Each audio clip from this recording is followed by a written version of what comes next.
Hello everyone, my name is Antti Äikäs and I'm a CEO of Freia Ltd, which is organizing this unique webinar. I'm honored and excited to welcome you to listen to the speech of Nora M. Denzel about the new normal or the new now, from strategy to shared success. Hello, I also want to welcome you all to participate in the Freia webinar today. My name is Virpi Ojakangas and I'm a work community developer and business coach. My role today in this webinar will be, well, I guess the same as everybody else's, to join this wonderful opportunity to listen to Nora Denzel and to learn from her insights. We're so happy to have you, Nora. And I'm now handing over to Antti. He will give us a short introduction to Freia business and following with some technical information. Thanks, Virpi. Shortly about us. Freia was established last year, so we are a 1-year-old baby ready to grow up and rock and roll. We help corporate leaders to develop their personal and business-oriented way. Our team is experienced and interdisciplinary, which allows us to help corporate leaders in 3 business segments: leadership development, workability management, and corporate wellness. Today we are focusing on leadership development. Our research and development focuses on effectiveness evaluation methods and digitalization our know-how. Altogether, our mission is to make working life permanently better. When we first thought about this webinar and when we got the first idea, it was already in January when we gathered our results of the DREAM study. Over 200 executives, CEOs, CFOs, CMOs, human resource managers answered and revealed their aims, hopes and dreams during the worldwide pandemic. One of the interesting results of the study was that among all leadership groups, shared success was the most common answer related to organizational dreams or aims. With the professional help of Nora, we adjusted this webinar's topic and it allowed us to have this wonderful opportunity. So much thanks, Nora. But I'm so excited. Are you? Me too. And now I think it's time for us to hand over to our keynote speaker, Nora Denzel. Welcome, Nora, to the virtual stage, and let's wait for hello. Hello. Thank you. Thank you for inviting me. Oh, there you go. I think now we can hear you. Oh, okay. Hello. Minä en puhu suomea. That means I don't speak Finnish, which is the only Finnish I know. So minä en puhu suomea. Well, you do. So, is that right? Okay. I don't know. But welcome to everyone, whether you're from Finland or the Nordics or the United States. It's great to be here. Thank you, Antti, for hosting this seminar. Thank you very much. And if you're ready, we are ready to listen. Okay, I'm going to share my screen. There we go. Perfect.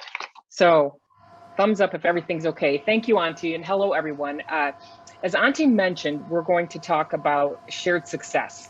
So I've prepared some official remarks, and don't worry, it won't be a whole hour. I have 4 slides, and then we'll open it up to your questions, which I'm really excited to hear.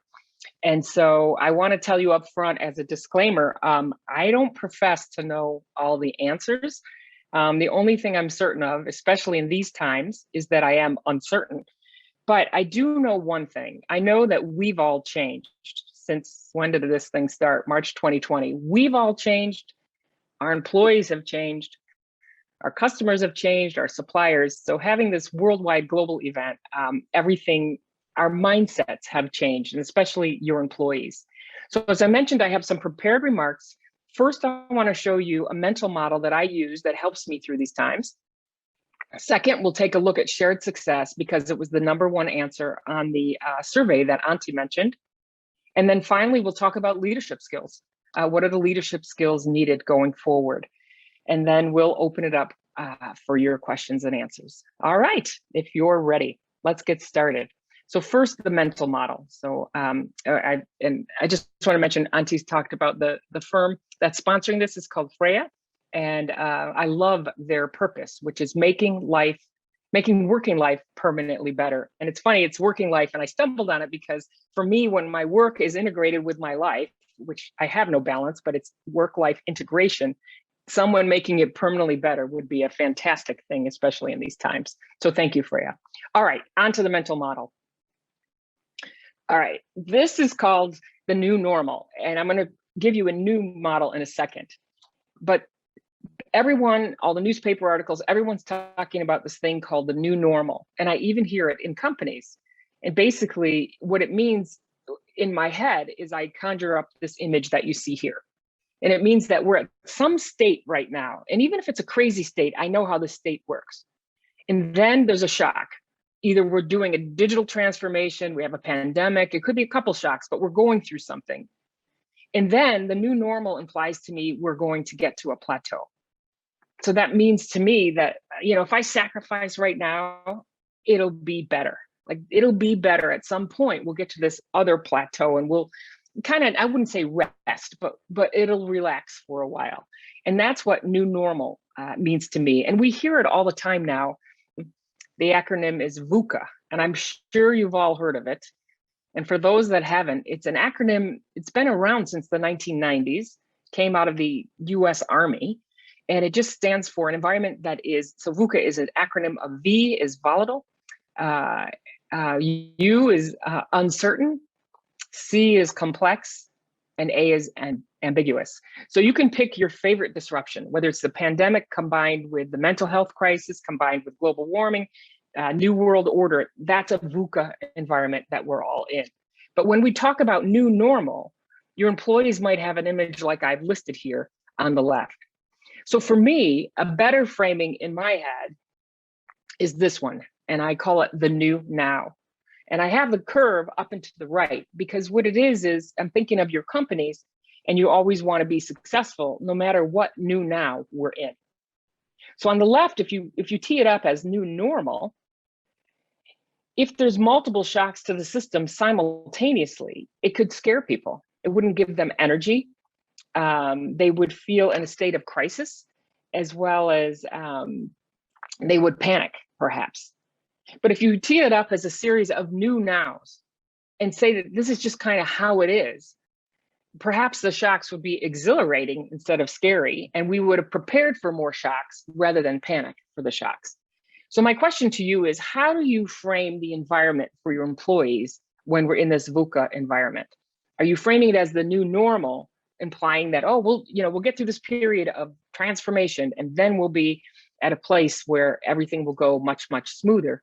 Or are we framing it as a series of new nows, which is there's just going to be more, and you need to face this like we face the par course when you exercise. Every time there's something thrown in your way, you know that it's an obstacle course, and you're learning new muscles, and you're using new muscles, and you're learning new skills, and you're exhilarated. Versus when you say, digital transformation in your company, people don't get energized. So that's the first mental model. And as I mentioned, our attitudes have changed. We've all changed. Our employees' attitudes toward work have changed. So I'd like to ask you a polling question about your employees before I show you some data. So Nina, if you can bring up that polling question. And the polling question is all about attrition and your employee attitudes. Oh, there it is. So if you see it, my question is this: what percentage of your employees do you think will voluntarily leave your company in the next, I'm going to say 6 to 12 months. I put 12 months there, but I'll say 6 to 12 months. And we'll look at the real data from real pollsters in a moment. So if you just want to click on your screen, answer 1 is 5% or less, for those of you who can't see in the morning. Answer 2 is 5 to 15%. Answer 3, over 20% of my people will or maybe have left. And then answer 4 is I have no idea, or other, or I don't know, don't ask me. So go ahead and and pick your answer, and we will wait for the results to come up. Okay, so now those are the results from 85% of the people that answered this question. So the highest is 5% or less, which is really interesting to me. 30% say 5 to 15%. So out of 100 people, maybe 15 will leave voluntarily. And then over 20% is only 9%. And that tied with I have no idea. So there you go. The biggest category is 5% or less, and 5 to 15% is the second business. So over 80% of you say 15% or less. So that's really interesting. So let's take a look at the data, the real data from real pollsters. And in the US, we call this the Great Resignation. So I'm sure it's made its way over to Europe, at least the sign of the Great Resignation.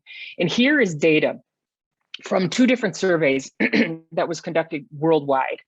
And this is the percentage of people saying they wish to change jobs in the next 6 months. Now, remember, it's people that say they want to change jobs in the next 6 months. Whether they do or not, it's uncertain. So you see on the top bar on the left, you see the UK and Ireland, 38%. So our poll said, what, 15% or less. You've got 38 is the lowest number here on this page.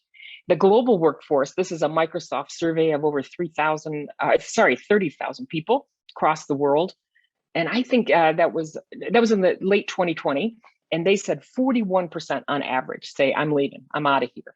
And you see the US, which is above the average, 42%. And then finally the Netherlands, which was interesting to me, came in kind of the highest at 46%. But again, remember, they say they're going to leave. So do people in the Netherlands do what they say?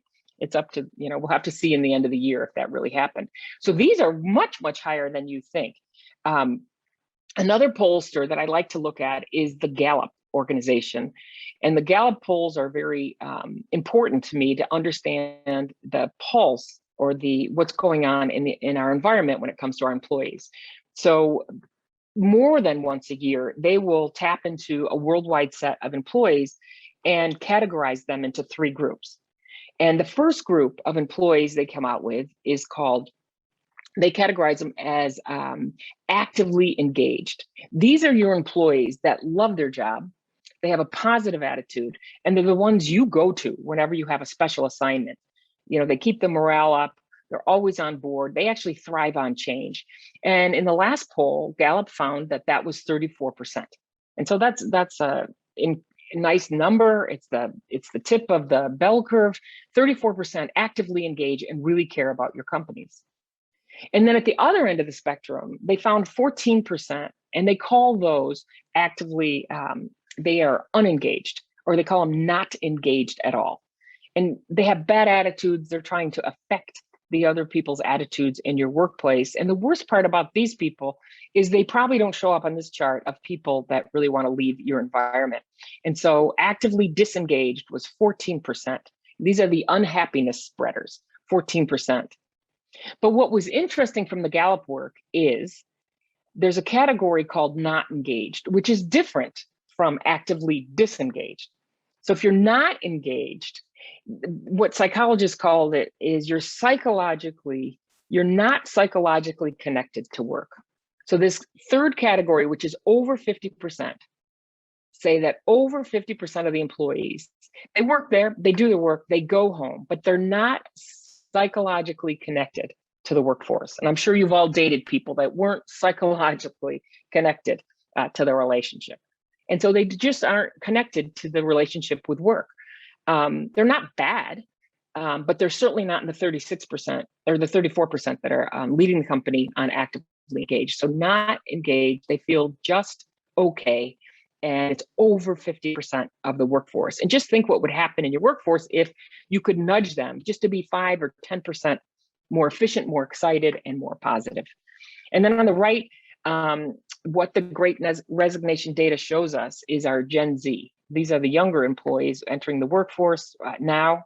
And you see over half are saying that they wish to change jobs within the next 6 months, according to Microsoft. So these are the attitudes of our people. And with those employee attitudes like that, it makes shared success much more interesting to get to. And so now we'll take a look at some thoughts on shared success. And I'll remind you, keep your questions ready because there's only one more slide and then we'd like to go to Q&A. Okay, Auntie talked about shared success, and it wasn't surprising to me that shared success was an answer in the survey that he extended to hundreds of executives. And the executives were in categories of CEOs, CFOs, and heads of HR. But what was surprising to me is that all three of those categories of executives said the same thing, shared success. And it was surprising to me because as I work with companies, I find that it's rare that those three levels will have the same number one answer. Shared success will be in there, but it might be rated number 1, 2, or 3 by any of those executives. But these executives all rated it as number 1. So when we talk about organizational effectiveness, everybody has been to organizational effectiveness class where you learn that you have to have a strategy. Then normally there's an arrow and it links to we need structures and processes to enable the strategy.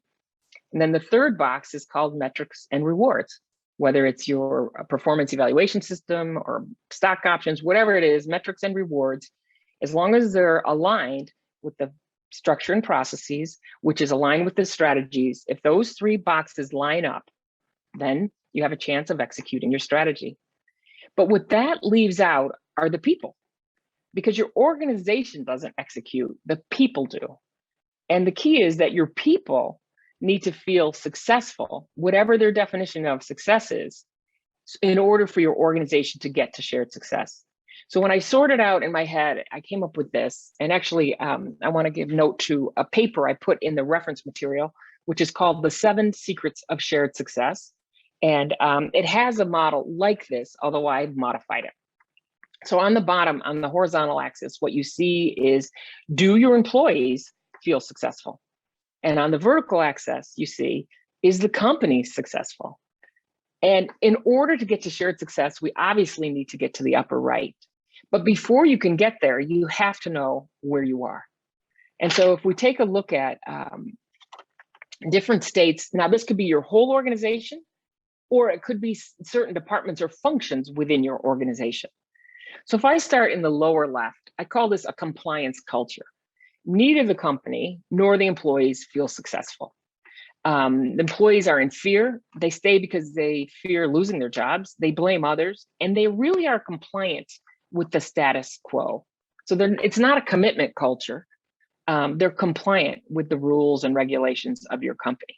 And obviously you can't last very long in this environment. Sometimes you're in this environment because you're doing a big turnaround. I did a roundtable on a board that I was on, and we were doing a turnaround.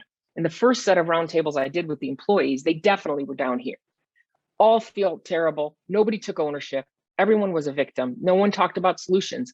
All they did was talk about problems. So when the employees and the company are not successful, obviously you can't stay there long.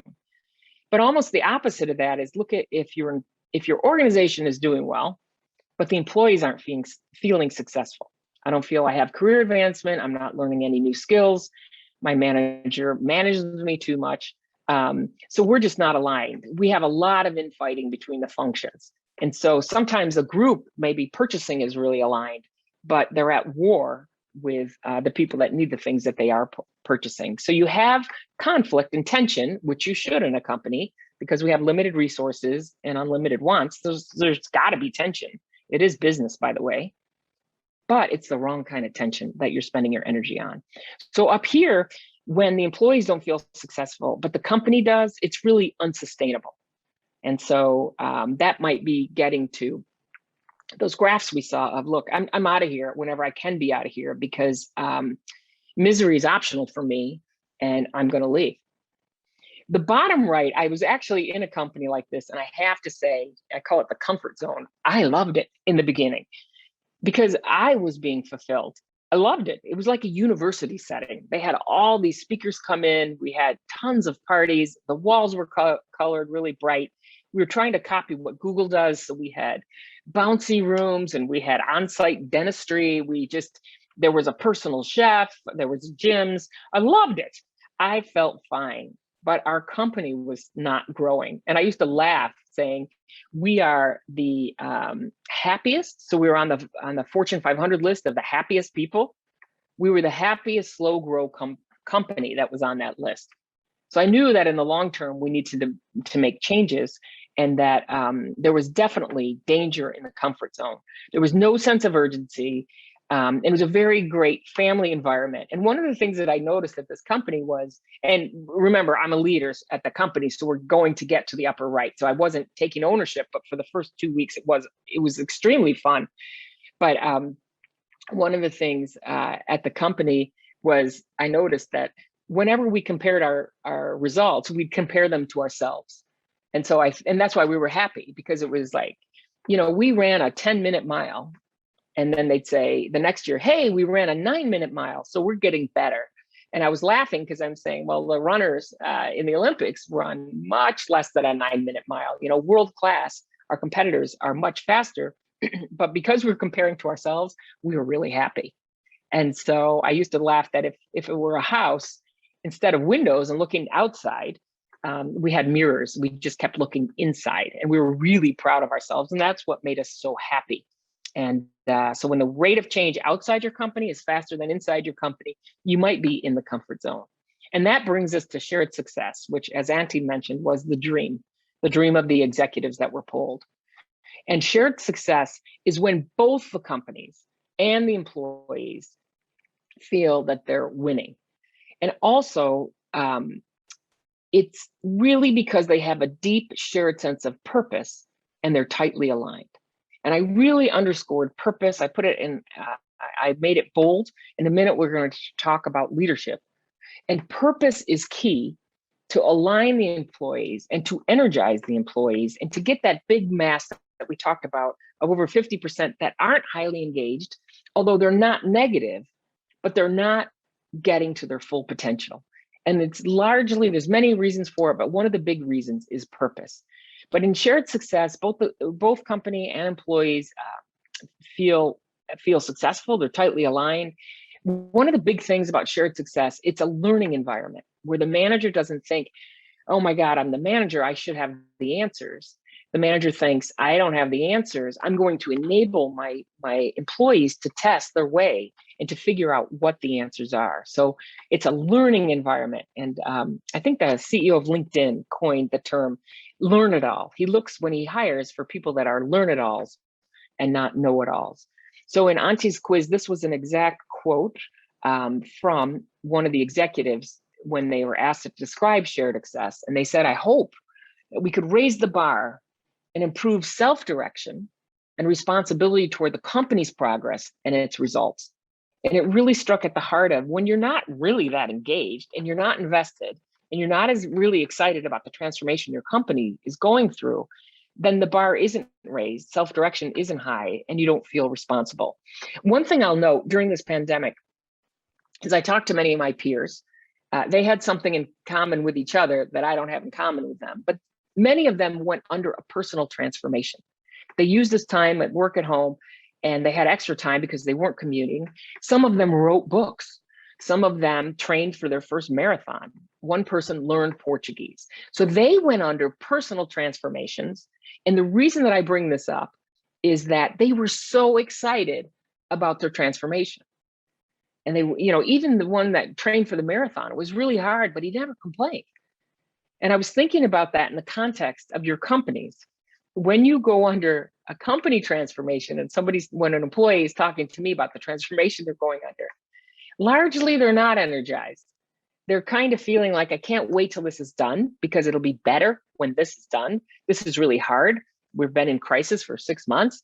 The change is very difficult. So when you hear transformation at your company, digital transformation, for example, are your employees as enthusiastic as they would be in their personal lives?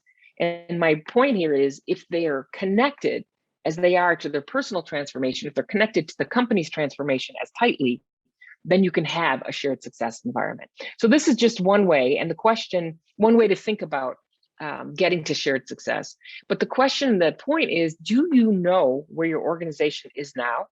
Do you have a diagnostic tool to figure out department by department where you are? And then And then do you have a way to test and measure your movement toward a shared success environment?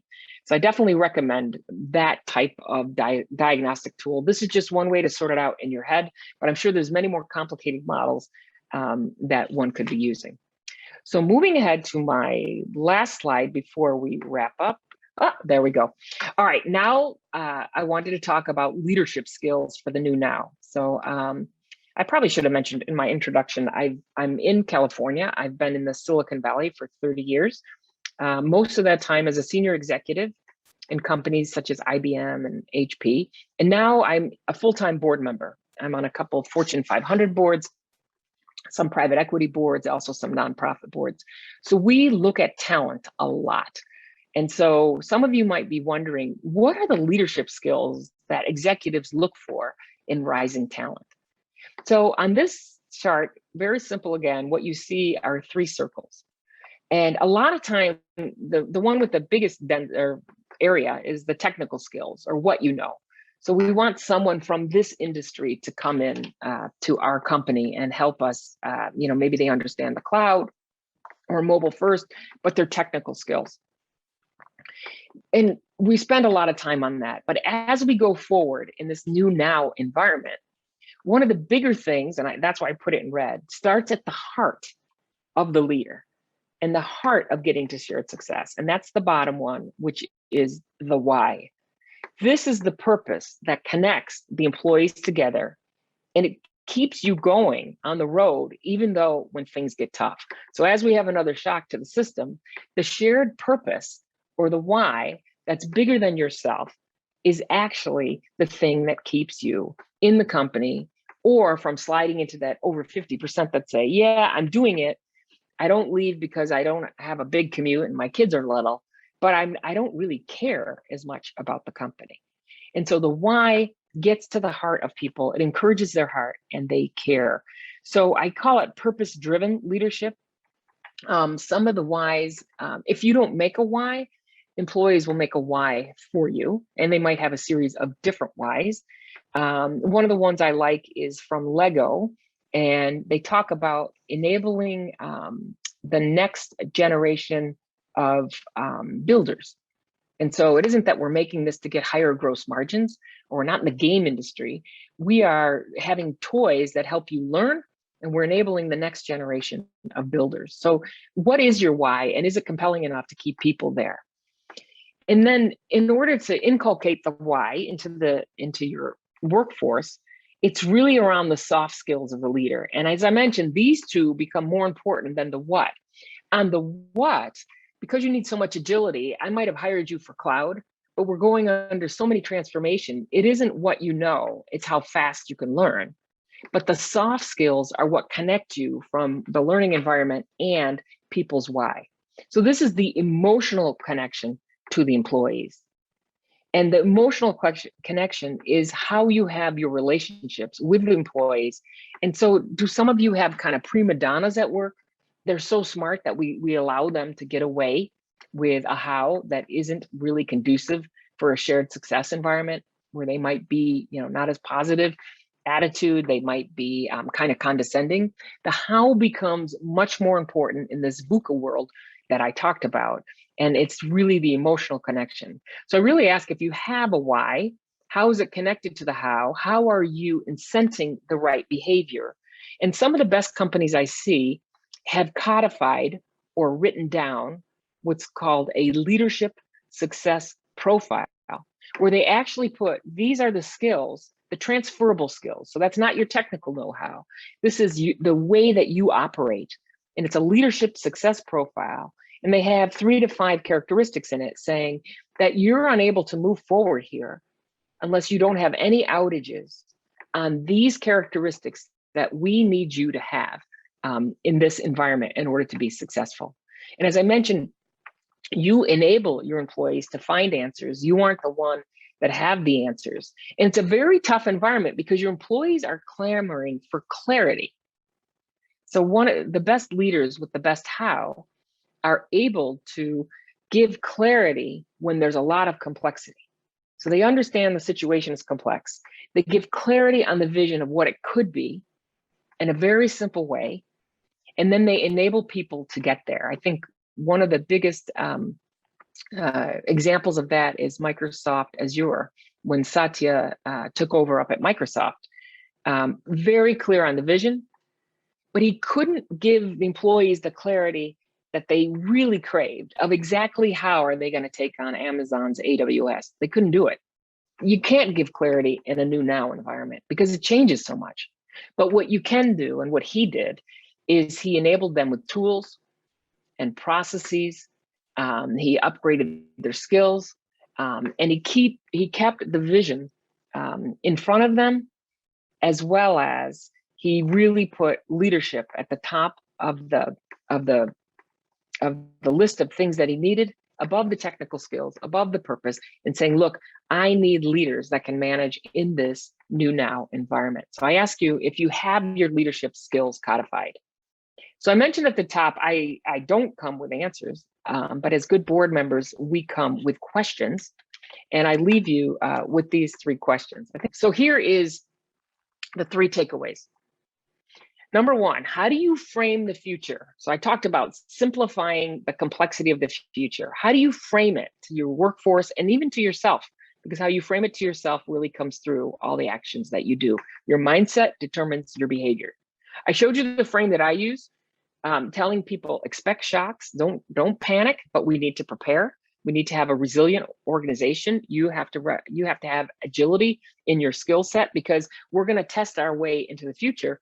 We're going to fail a lot, but we're going to learn and we're going to keep going forward. So what frame do you use, and does it set them up for success? Number 2, on the leadership side, do you have a formal leadership success profile that's codified, that people know explicitly, and maybe they had a hand in creating it, and they know explicitly the actions and behaviors and mindsets that we're needing to go forward? And then finally, in order to move to the environment that you want, which is clearly shared success, is there a clear idea of your starting point? Because if you don't know where you're starting and you can't test and measure it, you'll never know, A, if you got there or if it's effective. So with that, I think there's some questions in the Q&A. I thank you. That's the end of my prepared remarks, but I do leave you with one of my favorite quotes about this environment. And it was written probably in, I don't know, the 1800s. But every uncertainty is a tremendous possibility. And what needs to be fixed is not the uncertainty, but the ability to handle it. And I think it's really appropriate, because your employees are clamoring for certainty. Give me certainty. Get me to that new normal. Get me to the plateau. And you can't give them that. And so it's not the uncertainty you try to fix, but the ability to handle it. I have one from someone named Karen Mackay. Actually, I know Karen Mackay. Hello, Karen, welcome. How do you move your organization to the shared success model? That's a great question. So like any trip, you have to understand where you start, and you have to paint a vision, whether it's inspiring the builders of tomorrow, but a vision that encourages the hires. Now, to move your organization forward, what you need to do is, you can't give a long-term step-by-step, but what you can do is a series of small sprints. And you say, these are the critical few things that we're going to accomplish in the next quarter. So my point is, it's like when you're driving in the fog. We know we're going to drive from California to New York. We're in really incredible fog. We have no visibility. We've picked we're going to use a car, but we only can see this much outside the windshield. And so for the next, small period, we're going to inch along this way. And then with our measurement, we're going to try to see where we are, and then we're going to course correct. And so moving toward a shared success is, you have a very explicit and simple set of goals. You have the mindsets that you're looking for in your leaders, and you articulate those and measure those. And then you do a series of short sprints after you level set everyone that it's going to be bumpy. So every time there's a turn in the road, there's a bend in the road, that's not the end of the road. We've got to pivot, because we have new competitors coming in. It's a VUCA environment. We might have just lost a supplier because they couldn't get a critical part. All those things will happen. And you need to have your company, instead of panic about them, be prepared for them and also find it exhilarating and exciting versus scary. So hopefully that's some of the bigger high level things, but also I think it's a lot of times you want to bring in an outside expert, either someone that's done it before or someone that isn't so close to your company that they might not be seeing it clearly. And one other thing that I didn't mention is the importance of diversity in this environment. You know, we hear a lot about diversity, and some people think that having a diverse team and hiring people with different backgrounds, different skill sets from different walks of life, from different universities that all don't look the same. Some people think, well, you know, it's a moral thing to do. I think it's a moral thing to do, but I think it's an imperative, in a VOCA environment. Because if you don't have constructive conversation where people come from different points of views, you won't get to the best answer because you'll be blindsided. And my point here is not only to hire diverse, but also to bring in an outsider that looks at where you are from the outside in. Okay, and then I don't know if you have other questions, or Nina, if you want to weigh in there on questions and answers. Or Antti, I hear you now, there you are. Yes, here we are. Thank you very much, Nora. Wonderful presentation and lots of information. We have a few questions here. Yeah, there's one pre-question, and I thought that maybe you'd like to go more in detail with this. This is from Barbara Lawler. Thank you, Barbara, for sending us this. It goes like, interested in hearing about balancing and anticipating the new nows while planning for the next 2 to 5 years out. What fundamentals remain? What has fundamentally changed for the long term versus the short term? So Barbara, thank you for the question. And I think I know you as well. So I would like to say it's good to see you, but I can't see you. But I have to write parts of your questions down. But so let me just talk about the new nows. And I would say this, is that I've definitely seen the strategic planning process change as you get your head around this VOCA environment that we're in. It used to be, you know, we'd set a 3 to 5 year plan. Some people say, here's my 10-year plan, which I kind of laugh at, because if you're in a series of new nows, I know for my personal life, I have no idea where I'll be in 10 years.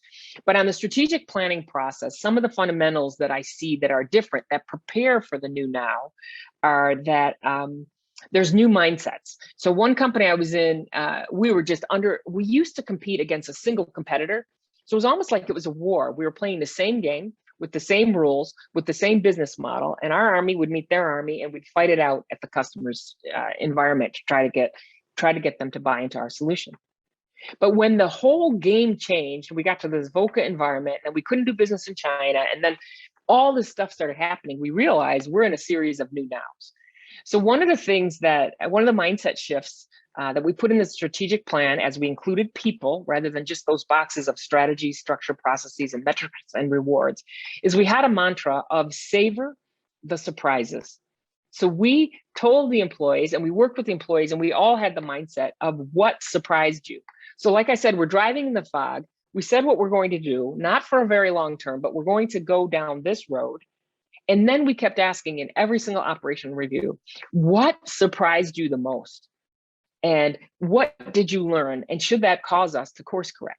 Where 10 years ago, we would have never done that. We were on a 3-year transformation to put an Oracle system in. And by God, we had 3 years to do it. And we're going to, change all of our IT.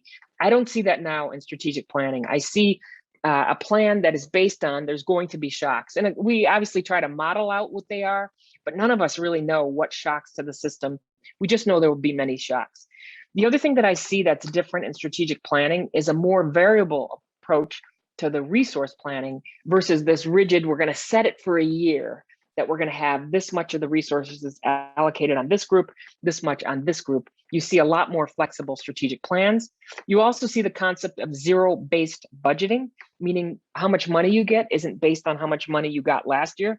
We say to ourselves, we ask ourselves this question: if we were to start over with a clean slate, without all the assets we have, to enter into this market, what would we do?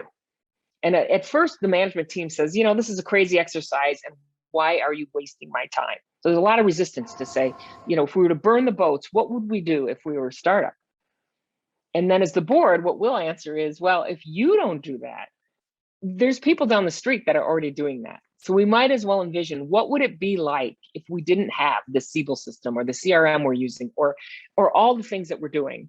And what would it be like? Now, obviously, we can't become a startup if we're a 100,000 person organization, but we start thinking in a new framework. So those are some of the things that happen in the strategic planning process. But one of the bigger things that I see, and it made it acute in the pandemic, is people planning for just in case rather than just in time. So everything was about efficiency, and I'm going to do best practice sharing. I'm going to see what the best person in my industry or other industries do, and I'm going to copy that. That's actually looking backwards. You want to take a look at, I hear a little bit of noise in the background, Auntie, is what you want to take a look at is testing your way into this new environment. So one of the big things that I see in strategic plans now are building resiliency, whether they're upgrading their IT now or they have a contingency for their IT debt that they're going to have. They really become much more agile and resilient, even though they don't know what those bumps mean. They know that, like, if they have a brittle system that's in charge of their pricing model or their billing model, they upgrade those in advance just to make them more agile. So hopefully some of those comments resonated with you, Barbara, but I appreciate the question.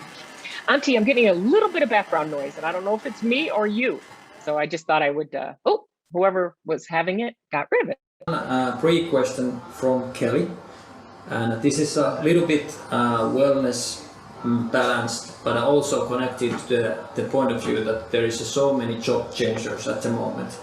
So Kelly was asking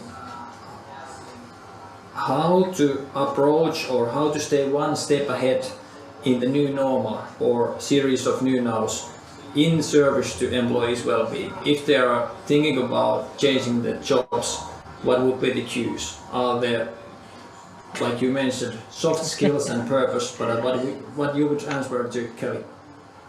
Yeah, so thank you, Kelly. So I think what you said, Auntie, is what would be the cues? Is that kind of, I think what she means also is, how can I kind of tell if they're in that whatever 40% that are thinking of changing jobs?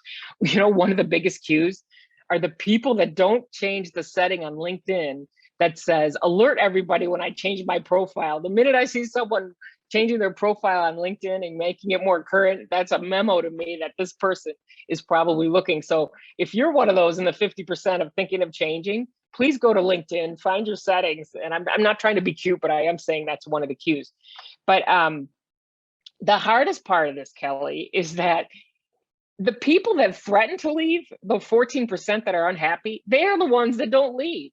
It's the silent ones that show up and shock you. And you're like, you're unhappy? You know, I thought you were one of the 36% or 34%, 36% that were the happy people. So having a visual cue is not always the person saying, oh, I'm going to leave. I can take, you know, we had this one guy who just kept saying, you know, I can just leave. I can leave it. You know what? And he never left. In fact, we ended up pushing him out because we're so tired of him saying he's going to leave. So the cue, my point is that a lot of times it's silent and you don't see it. If it's an employee that you have great rapport with, they might take you into confidence and say, look, I trust you as a leader, but I have to tell you this, and I want to give you a heads up that I'm really considering leaving. So how do you stay ahead of it? We talked about the why, and the why is for the company, and it's going to tie me into something bigger than myself, and hopefully it energizes me. But my individual purpose and my individual why, if that's not being met, so my job isn't serving me in the way that I personally need it to serve me, then I will go. Because now that I've had time to think and I've gone through this crazy time, and God put us all on a timeout for this extended period, I had too much time alone to think, and I want to rearrange my life just like I want to remodel the house. So the one thing that I'll tell you, the best piece of literature that I ever saw, and it came out a couple years ago, was from Simon Sinek. And he did all this research, and I'm going to summarize it now, on what makes an employee stay. And he said there's three things. And we talked about the first, which is purpose. And so we talked about that a lot. My individual purpose, and the only way you get to it is you're an empathetic leader. We have a personal relationship. I feel connected to you. And the best teams use words. When I look at an opinion survey, when I see these 4 words, I know that these people aren't going to leave. When they talk about their group, the 4 words are fun, trust, teamwork, and clarity. Fun, trust, teamwork, and clarity. And that means they care. So those are the kind of leading indicators that they are excited. So back to Simon Sinek. There's purpose, and it's my individual one because you know me, and it's the company one. The second one is mastery. And what he means by that, it's a fancy word, means am I learning? Am I learning something new? Am I getting more transferable skills? Am I enriching myself? Or am I not learning? You know, sometimes like I'll have a supervisor and I think I can't learn anything else from them. Like I've kind of become smarter than them. And I don't like to be the smartest in the room. And believe me, with my test scores, I'm rarely the smartest in the room, but I try to be the dumbest in the room so I can learn the most and I can be the most improved. So are they learning? And then the third thing is autonomy. Do I have the autonomy to do the job without somebody, you know, measuring me every 10 minutes? Do you measure me on my output and my performance rather than, you know, how many times I have a camera on in Zoom? So those three things, according to Simon Sinek, says if those three cups, it's like a spider diagram, purpose, my individual purpose and the company purpose are really clear and we're heading toward it. And I believe. Now, what's key is the 50% that aren't engaged as much, they need to believe something before they can see it. So I believe, and there's a purpose, and the purpose keeps me whenever there's a rock in the road. I'm getting new skills, and it's autonomous enough that I feel like I have some ownership, and these people aren't driving me crazy. And autonomy could be like, we're not in this wacky matrix organization where I can't get anything done, and it's too slow. So those are the three things you want to check, as well as making sure that people have a personal connection, whether it's virtual or in real life, that they have that. So that's what I turn to when I think about, are they engaged or not? So hopefully I got to most of that. There was a lot of pieces of that question. And again, not being able to see as you age, you can't remember anything either. So that would be my thoughts on that. Antti, what do you have? Well, that was a great answer and a great list of three things. I write those down. And Virpi, I think you have one question. Super. I have one question for you, Nora. If we go back to leadership skills and to micro level and convert the leadership skills to behaviors, what would be, can you hear me? Yep. I'm just writing it down so I don't forget. So what would be the behaviors, the crucially important behaviors that you would suggest the leaders should either start learning or changing or emphasizing to be ready for the new normal? Yeah, so I would say, I'm thinking as I'm writing it so I don't forget. So on the behaviors, okay, I'll tell you, number one, absolute positive, number one, as a board director, when you come in to our board meeting and you present, even if you're faking it, you need to have a positive attitude. I mean, the world has gone crazy. It's this VUCA, whatever you want to call it. I mean, if you don't have a positive attitude, if you believe you're going to fail, you'll fail. I think Henry Ford said that you'll just make it. If you think you're going to fail, you can make that happen. And if you think you'll succeed, you'll just have more energy to keep trying.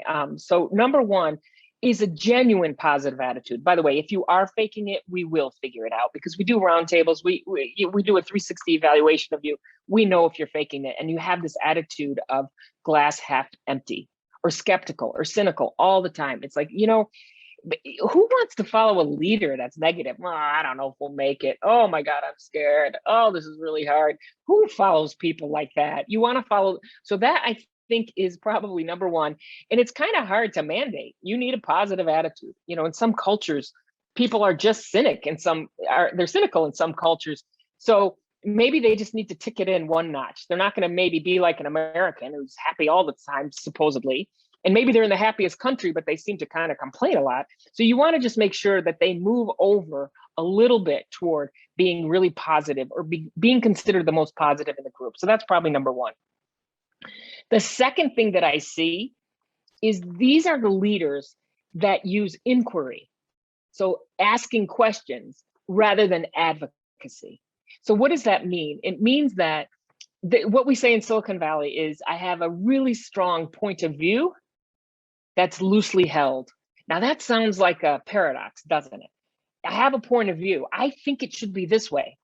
But loosely held means I'm 100% open to somebody else that might have a better idea, that might want to tweak it. And the way that you get there is you start with inquiry. So you say, hey, that's an interesting thing, Auntie, that you were talking about. Why do you think it works that way? And you ask questions. In fact, in one company, we had to have the 5 whys. You couldn't express your opinion until you asked 5 questions of why do you think that's important? Why, what in the research did you discover that makes you think that way? And you're really pressing for clarity, and you're really trying to understand that different point of view. And it really does maybe influence. So then I would then finally assert, and especially if you're the hippo, which is the highest paid person in the room. So we call those the hippo. I forgot most important person in the room. It stands for something, but they're hippos. Especially if you're somebody in a position of power, you do not want to start with your point of view. You want to start by asking others their points of view and using inquiry rather than advocacy. And then the third thing is, I don't expect you to know it all, but I expect you to be a broker of information, meaning you need to assemble the right set of people and know where the information exists in your environment. So that means that you have a diverse environment and that you're enabling people to learn and enabling people to fail rather than directing them and having everybody do what you say. You make a culture of enablement, which the outcome of that, you know how I can tell you're doing it is you're a producer of leaders. Leaders generate other leaders, and that's what makes us get to the shared success. And it also goes to my ambition of I'm learning more, you're enabling me with autonomy to act, and I can feel that I can move up. Even if I don't move up, I might be just laterally getting more. So those are the three things that I would say. You basically enable people by, and you create leaders by doing that. You lead with inquiry versus advocacy. And then there was a third one, and now you know what, I didn't write that one down, but it's very important. It's the most important one, and I'm sure that you wrote it down. All right, Auntie, back to you, because it's 8:56. You know, it's our morning over here, so I want to get people off to their day. So, Auntie. Thank you very much. Yes, I think we are closing up, and I leave Virpi for a moment over here. And I thank you so much, Nora, for this presentation, all the background job what we did, and also the extra information what we got from the answers later on after these slides. So, but I'm gonna disappear and I'm gonna come back. Oh, exciting. Just before he comes back, I want also thank you, Nora. It has been so inspiring to listen to you, and so much, I would say even new information, a lot to think about. And I think, you know, I really think that the positive impact of this presentation has been more than you imagine. So thank you so much, Nora. And now Antti's back. We thought about the ways how to thank you, and this is Marimekko's surprise pack. Yay! And we have also Marimekko's this kind of extraordinary mugs, which only cannot be found on sale at the moment. So we are sending the surprise pack and those mugs to you, Nora. Your thoughts, your messages, and all the willingness to help people around would grow, and you would keep as you are at the moment. Well, thank you. With the U.S. Postal Service, I can't wait to receive the gift in about a year, so thank you so much. You're welcome. And now we are closing up. There is a feedback form. Thank you for participating us. Thank you for joining us. Thank you, group over here. Thank you, Nina. Thank you, Jani. Thank you, Virpi. It was a pleasure to be here. It's early morning in there, but we are almost heading to evening. So have a nice day, and all of you, all the participants, and let's stay connected and let's stay healthy during these times, and let's try to figure out to handle the shared success in our own companies. Thank you. Bye bye. Bye bye.